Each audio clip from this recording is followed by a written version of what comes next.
একটি গ্রামে লক্ষ্মী তার ছেলে এবং স্বামীর সঙ্গে বসবাস করত।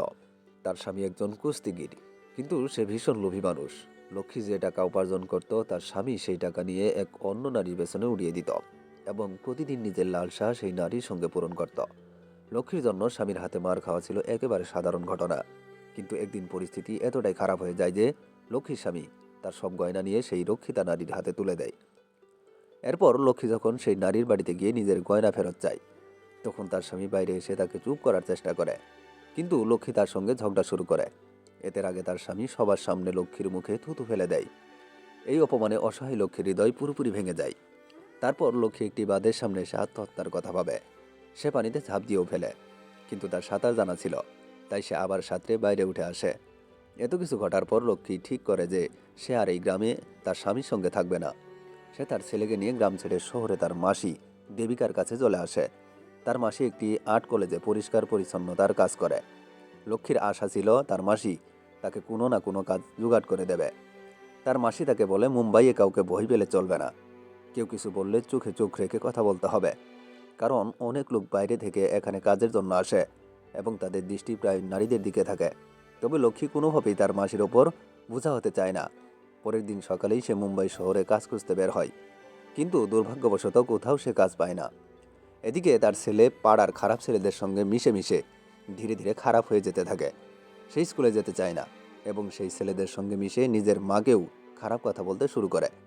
অন্যদিকে লক্ষ্মীর মনে সন্দেহ জাগে যে তার মাসি কলেজে শুধু পরিষ্কার পরিচ্ছন্নতার কাজই করে না, আরও কিছু করে, কারণ কলেজের সব শিক্ষক তাকে চেনে এবং হাসি মুখে তার সঙ্গে কথা বলে। লক্ষ্মী ঠিক করে সে মাসির আসল সত্যটা জেনে ছাড়বে। সে তার মাসির পিছু নিয়ে কলেজে পৌঁছে যায়। মাসি প্রথমে ঝাড়ু দেয়, কিন্তু কিছুক্ষণ পর একটি ফাঁকা ক্লাসরুমে ঢুকে যায়। এটা দেখে লক্ষ্মীও চুপি চুপি সেই ক্লাসরুমের কাছে গিয়ে ভেতরে উকি দেয়। তখন সে যা দেখে তাতে তার নিজের চক্ষু বিশ্বাস হয় না। ভেতরে তার মাসি কোনো পোশাক ছাড়া বসে আছে, আর কয়েকজন ছাত্র তাকে মডেল হিসেবে বসিয়ে ছবি আঁকছে। লক্ষ্মীর কাছে বিষয়টি একেবারেই অজানা ছিল। সে বুঝতেই পারে না আসলে সেখানে কি চলছে। ভয় এবং অস্বস্তিতে সে খুব দ্রুত সেখান থেকে বেরিয়ে কলেজের বাইরে চলে আসে। পুরো ঘটনাটা তার কাছে খুবই অশ্লীল এবং অস্বস্তিকর মনে হয়, আর সে নিজের প্রতিও ঘৃণা অনুভব করতে থাকে। কিন্তু পরের দিন লক্ষ্মী তার মাসিকে বলে, তোর লজ্জা করে না? নিজের ইজ্জত বিক্রি করে তুই পেট চালাস। এই কথা শুনে মাসি রাগে বলে, তুই জানিস, যখন আমার স্বামীর চাকরি চলে গিয়েছিল তখন আমি কাজের জন্য মানুষের কাছে গিয়েছিলাম, কিন্তু মানুষ এতটাই নোংরা যে কেউ কাজ দেয়নি, বরং আমার সঙ্গে খারাপ ব্যবহার করতে চেয়েছিল। তখন আমার এলাকার এক মহিলা আমাকে সাহায্য করে, এই কলেজে কাজ জোগাড় করে দেয়। মাসি আরও বলে, ওই স্টুডেন্টরা আমার শরীর দেখে না, তাদের কোনো খারাপ উদ্দেশ্যও নেই, তাদের কাছে এটা একটা আর্ট, তাদের পড়াশোনার অংশ, এতে কোনো খারাপ কিছু নেই, আর এতে আমি ভালো টাকা পাই। তবে একটা কথা মনে রাখিস, এই ব্যাপারে আমার স্বামী যেন কিছু জানতে না পারে। টাকার কথা শুনে লক্ষ্মীর আগ্রহ বাড়ে, সেই কাজ সম্পর্কে জানতে চায়। তখন মাসি বলে, ওদের আরেকজনের মডেল দরকার, তুই চাইলে আমি তোর জন্য কথা বলতে পারি। যে কাজকে গতকাল পর্যন্ত লক্ষ্মী খারাপ ভাবছিল, আর সেই কাজ করার জন্য সে রাজি হয়ে যায়। সত্যি টাকা মানুষকে অনেক কিছু করতে বাধ্য করে। তবে লক্ষ্মী যা করছে তা শুধু তার ছেলের জন্যই। সে চাই ভালো টাকা উপার্জন করে ছেলেকে ভালো স্কুলে ভর্তি করাতে। প্রথম দিনটা তার জন্য খুবই অস্বস্তিকর ছিল। লজ্জায় তার অবস্থা খারাপ হয়ে যায়, কিন্তু সেখানে অন্য মেয়েরাও থাকায় সে একটু সাহস পায়। কোনোভাবে প্রথম দিনটা কেটে যায়। তাকে তেমন কিছু করতে হয়নি, শুধু ছাত্ররা যেমন বলেছে সেভাবে বসে থাকতে হয়েছে। কাজ না করেও সে ভালো টাকা পেয়ে যায়। ধীরে ধীরে লক্ষ্মীর এই কাজে মন বসে যায়। একদিন এক ছেলে তার সঙ্গে কথা বলতে আসে। এতে লক্ষ্মী ভয় পেয়ে হাতে একটা পাথর তুলে নিয়ে বলে, আমার থেকে দূরে থাকো, আমি বিবাহিতা।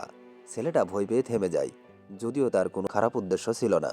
এদিকে মাসি তার স্বামীকে জানায় যে লক্ষ্মীও তার সঙ্গে কাজ পেয়েছে। এটা শুনে তার স্বামী বলে, আমাকেও তোমার কলেজে কোনো কাজ পাইয়ে দাও, আমি পরিষ্কার পরিচ্ছন্নতার কাজ করব। কিন্তু মাসি বলে, ওটা কলেজ, যেখানে আমার সম্মান আছে, তোমার মতো না যে কয়েকদিন কাজ করে চলে যাবে। অনেক শিক্ষক এসেছে গেছে, কিন্তু আমি এখনো সেখানে টিকে আছি। একদিন তারা দুজনেই দেখে চিন্টু ছবি আঁকছে। তখন তাদের মুখের রং বদলে যায়। তারা ভাবতে থাকে, যদি একদিন চিন্টুও সেই কলেজে পড়তে চায় যেখানে তারা কাজ করে। এভাবেই দেখতে দেখতে 2 বছর কেটে যায়। লক্ষ্মী ধীরে ধীরে এই কাজে দক্ষ হয়ে ওঠে এবং প্রায় সব আর্টিস্টের সঙ্গে কাজ করে ফেলে। এমনকি লক্ষ্মী এখন প্রাইভেট আর্টিস্টদের সাথেও কাজ করা শুরু করে দিয়েছে। কিন্তু এখন ছুটির সময় হওয়ায় ছাত্রছাত্রীরা নেই, ফলে তারা কাজহীন হয়ে পড়ে। তবুও লক্ষ্মী গ্রামে ফিরে যাওয়ার কথা ভাবে না। সে এখন একটি বাড়িতে ঝাড়ু পোছার কাজ শুরু করে। কিন্তু সেই বাড়ির মালিকের দৃষ্টি ভালো নয়। লক্ষ্মীও বিষয়টি বুঝতে পারে।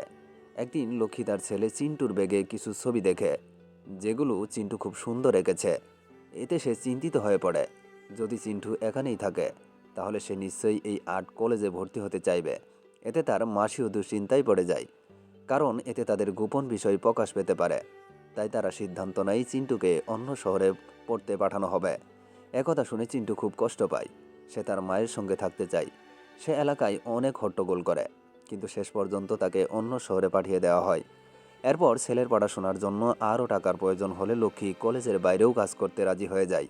এসব পেইন্টিংয়ের দাম অনেক বেশি। প্রতিটি ছবি খুব মূল্যবান, তবে বাইরে প্রাইভেট কাজ করা অনেক ঝুঁকিপূর্ণ। একদিন প্রিন্সিপাল লক্ষ্মীকে বলে যে একজন বিখ্যাত শিল্পী ভারতে এসেছে এবং সে লক্ষ্মীর মতো একজন মডেল খুঁজছে। যদি লক্ষ্মী তার সঙ্গে কাজ করে তবে সে অনেক ভালো টাকা পাবে। লক্ষ্মী রাজি হয়ে যায়। শিল্পী তাকে পুজ দিতে বলে এবং জানায় পুজ দেওয়ার সময় সে কথা বলতে পারে। তখন লক্ষ্মী জিজ্ঞেস করে, তুমি কেন নারীদের এমন ছবি আঁকো? শিল্পী উত্তর দেয়, আমি যখন ঘোড়ার ছবি এঁকেছি কেউ কিছু বলেনি, পাখির ছবি এঁকেছি তখনও সবাই চুপ ছিল, কিন্তু মানুষের ছবি আঁকলে কেন এই প্রশ্ন ওঠে? কাপড় কেন নেই? আমরা কাপড় শরীরে পরি, আত্মায় নয়। আর আমি আমার কাজে সেই আত্মাকেই খুঁজে বের করার চেষ্টা করি। এই কথাই লক্ষ্মী বুঝতে পারে। একজন শিল্পীর কাছে দেহের উন্মুক্ততা কোনো বিষয় নয়, তার কাছে আসল বিষয় তার শিল্প ও ভাবনা। কিন্তু একদিন কলেজে কাজ করার সময় কিছু উগ্র মানসিকতার লোক কলেজে ঢুকে পড়ে। তারা পেইন্টিংগুলো ভেঙে ফেলে এবং প্রিন্সিপালকে মারতে শুরু করে। এক মুহূর্তের জন্য মনে হয় সব কিছু যেন শেষ হয়ে গেল। এরপর আর কোনো মডেল এই কাজ করতে রাজি হয় না, কিন্তু লক্ষ্মী সাহস দেখিয়ে সামনে এগিয়ে আসে এবং নিজের কাজ চালিয়ে যেতে থাকে। ভারতে এটিই একমাত্র এমন কলেজ যেখানে এই ধরনের পেইন্টিং করা হয়। দূর দূরান্ত থেকে মানুষ এখানেই পড়তে আসে এবং আর্টের জন্য মানবদেহের গঠন নিয়ে পড়াশোনা করে। এই কাজটাও এককভাবে ডাক্তারদের কাজের মতো। যেমন একজন ডাক্তার যদি শরীর ঢেকে অপারেশন করে তাহলে রোগী বাঁচাতে পারবে না, তেমনি একজন শিল্পী যদি মানুষের শরীরের গঠন ঠিকমতো না বোঝে তবে সে প্রকৃত শিল্পী হতে পারবে না। একদিন চিন্টু আবার বাড়িতে ফিরে আসে এবং বলে সে আর পড়াশোনা করবে না। সে দুবাই গিয়ে টাকা উপার্জন করতে চায়। এটা শুনে লক্ষ্মী কষ্ট পেয়ে বলে, তোর কি নিজের মায়ের কথা একবারও মনে হয় না? তোর পড়াশোনার জন্য আমি সব কিছু ত্যাগ করেছি। আমি কি এত কষ্ট করেছি শুধু এটা শোনার জন্য যে তুই আর পড়বি না? চিন্টু বলে, আমি জানি না তুমি কি কাজ করো। আমার বন্ধু সলিম আমাকে সব বলেছে। তুমি বড় বড় গাড়িতে করে কলেজে যাও। একজন ঝাড়ুদারকে কেউ কেন গাড়িতে নিয়ে যাবে? চিন্টু নিজের মাকেই খারাপ চোখে দেখতে শুরু করে। সে মাকে অপমান করে গালাগাল করে। এতে লক্ষ্মীর মন আবারও ভেঙে যায়। সে যা কিছু করেছে সবই তার ছেলের জন্য, কিন্তু তার ছেলে তাকে বোঝার চেষ্টা না করে উল্টো তাকে দোষারোপ করে। এখন আর তার কাজ করে কোনো লাভ নেই, কারণ নিজের ছেলের চোখেই সে একজন খারাপ নারী হয়ে গেছে। গভীর হতাশায় লক্ষ্মী সমুদ্রের দিকে হাঁটতে থাকে। সে জানে না তার গন্তব্য কোথায়, শুধু এগিয়ে যেতে থাকে। এরপর গল্পটি 5 বছর পরের দৃশ্যে পৌঁছায়। সেখানে দেখা যায় চিন্টু মুম্বাইয়ের একটি অফিসের পিয়নের কাজ করছে। একদিন বাড়ির ফেরার পথে তার চোখে একটি পোস্টার পড়ে। একটি আর্ট গ্যালারিতে কিছু পেন্টিংয়ের প্রদর্শনী চলছে। সে যখন ছবিগুলো দেখছিল হঠাৎ তার চোখ একটি ছবির দিকে যায়। মুখটা দেখে সে হতবাক হয়ে যায়। তার চেহারার রং বদলে যায়। এরপর সে উত্তেজিত হয়ে পড়ে এবং সেখানে হাঙ্গামা শুরু করে, এমনকি দায়িত্বে থাকা ব্যক্তিকে মারধর করতেও যায়। এভাবেই এই গল্পের সমাপ্তি ঘটে। এখন প্রশ্ন হলো, লক্ষ্মী যে পথ বেছে নিয়ে টাকা উপার্জন করেছিল এবং সেই টাকা দিয়ে ছেলেকে পড়িয়েছিল, তার ছেলে যে আচরণ করেছে তা কি ঠিক ছিল? আপনার মতামত জানাতে পারেন।